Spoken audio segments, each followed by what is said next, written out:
Hey everyone, welcome back to the channel. Today we've got a shocking and deeply disturbing story to discuss. So, buckle up and let's dive right in. During a live broadcast on Al Jazeera, something happened that no one could have predicted. Hamas terrorists were caught on camera, discussing the brutal murder of an Israeli captive. Yeah, you heard that right. These terrorists, completely unaware they were being filmed, openly talked about the chilling details of the killing. The footage has sent shockwaves through Israel and internationally. This incident has not only brought to light the ruthless nature of Hamas, but also raised serious concerns about the safety of hostages in conflict zones. It's horrifying to think that such brutality can be casually discussed on live TV. The global community has been quick to react, with widespread outrage and condemnation. The Israeli government has been vocal, calling this broadcast a clear testament to Hamas's true nature. They've promised to hold these terrorists accountable and are working tirelessly to secure the release of all remaining hostages. International leaders have echoed these sentiments, urging Hamas to end the violence and consider peaceful negotiations. Now, shifting to the broader picture, the conflict between Israel and Hamas continues to escalate, creating a devastating humanitarian crisis. In Gaza and Lebanon, the death toll keeps rising. Over 1,300 people in Gaza and more than 3,000 in Lebanon have lost their lives since the conflict began. The situation is particularly dire in northern Gaza, where the Israeli siege has severely limited access to essential supplies and medical aid.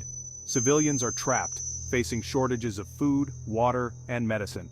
The international community is increasingly concerned about this deteriorating humanitarian situation. Efforts to broker a ceasefire have unfortunately been unsuccessful so far. Both sides are blaming each other for the ongoing violence.